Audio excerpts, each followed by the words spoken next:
Greetings, comrades. There is a wonderful country in our world that lives behind a high and solid wall. And yes, I'm talking about China.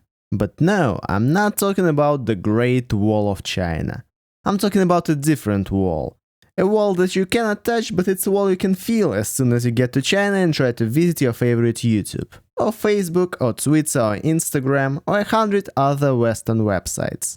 And you see, there is another wonderful country in our world, and it was very impressed by their friend's idea of a great firewall. So it created its own agency for blocking websites that are undesirable for the country.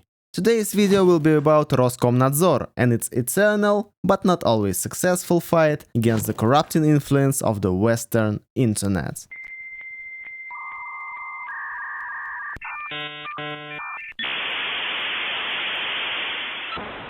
On the morning of March 10th, 2021, Roskomnadzor announced that it had begun slowing down Twitter in Russia. The agency explained this decision with the fact that the social network was not deleting illegal content, and that they had received over 28,000 complaints from outraged citizens about Twitter over the past 3 years. Well, you can't get cancelled on Twitter if you cancel Twitter first. This is not the first war between Roskomnadzor and internet corporations. Throughout its existence, the agency have constantly threatened to block Google and Facebook in Russia. They have also temporarily or permanently blocked Wikipedia, Archive.org, GitHub, LinkedIn, Reddit, 10 cryptocurrency websites, couple of dozen opposition websites, and their 2-year war with Telegram is worthy of a separate video. But first, let's talk about why the Russian authorities want to block everything they can, and whether a situation where Russia completely disconnects from the global internet is even possible. As I already said in my video about 10 best things in Russia, internet is one of those things. The internet in Russia is fast, cheap and well developed. At the beginning of the 2010s, the government really went to great lengths to make the internet available to every Russian. But at the same time, the state decided to greatly increase its control over it. In 2019, Russia topped the rating of European countries with the least free internet, according to the non-governmental organization Freedom House. There is surely some truth to it. Well, maybe only Belarus can really rival us here. The first attempts to regulate Runet were made in 2012. In the summer of that year, amendments to the law on information went into effect, which made it possible to block access to illegal content on the internet without a court decision. 6 months after their adoption, Roskomnadzor's registry of banned websites began to function, and currently it contains approximately 313,000 websites. After that, the state innovations in IT legislation were unstoppable. The most notable initiatives were the Yarovaya law, which prescribes telecom operators to store all phone conversations of Russians over the last 6 months and their web traffic over the last month for the needs of FSB, and the law on the sovereign internet, but we will talk about it later. Especially since the technical implementation of the vast majority of such laws was poorly designed. This is why most of them are either not implemented in full or are implemented selectively, and this often leads to mishaps.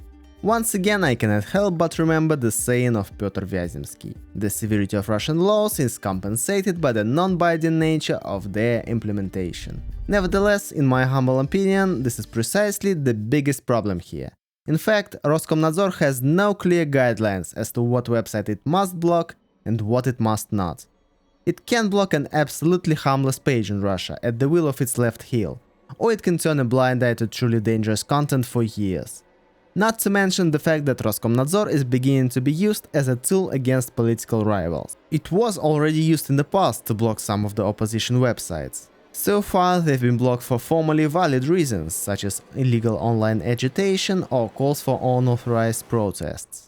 But as we know, this extremely vague criteria can be used to block almost any website of any opposition party or any independent media outlet. This is quite disturbing. So why does the government need this? Does Russia really want to follow China's footsteps and become a country with a pocket internet and one single political party? Yes and no. At the moment, Roskomnadzor is not attacking the most popular websites, and in fact, its actions are just a test of the possibility to cut the country off from the outside influence. Twitter is not the most popular platform in Russia, so its potential ban will not lead to any serious consequences and the worsening of the authorities' ratings. Blocking YouTube, on the other hand, would be a much more serious matter. Millions of angry parents will take to the streets because their children will no longer be able to watch Masha and the Bear, and Putin's rating will fall harder than during the time of pension reform. So you shouldn't take all of Roskomnadzor's threats too seriously. They try to look like mighty lions, but in reality they cannot do anything massive without the direct order from the Kremlin. So why does the Kremlin need these random demonstrative bans? Most likely it's a tool to force giants like Google and Facebook to obey some more or less reasonable demands of Russian government, such as the law on transferring Russian social network users' data to Russia. Again, the Kremlin has noticed that global internet platforms are not to be messed with. They can spark revolutions or simply have a very strong influence on the election of certain candidates. They are a very serious instrument in today's world, and therefore the Kremlin has a choice between working closely with them or trying to control them. The activities of Roskomnadzor is an attempt to control them. But I wouldn't say that it is only Russia that is doing that. Today, every single government is trying to take control of the social networks, including our best friends across the ocean. Internet giants are interfering with the economy and politics, which means that politics is also interfering with the internet giants. So far in Russia, it's mostly occasional fines for the refusal of social networks or services to remove a particular piece of information. For example, since 2018, Google has paid 3 fines totaling 5.2 million rubles. You can understand how bad it was for Google's budget. Single demonstrative punitive measures like slowing down Twitter or blocking Telegram for 2 years are also gradually being introduced. And things can change for the worse if internet platforms continue to increase their influence. Roskomnadzor is especially famous for not giving a shit at all about what websites might be affected by friendly fire during its holy wars. When it tried to slow down Twitter, it simultaneously slowed down all websites that have letters TCO in their names in a row. So it was reddit.com, rt.com, microsoft.com and dozens of other websites. Users complained that they couldn't access Yandex, Google, YouTube and even their own ISPs, but that's just the beginning. Somehow they managed to crash all of the major government websites.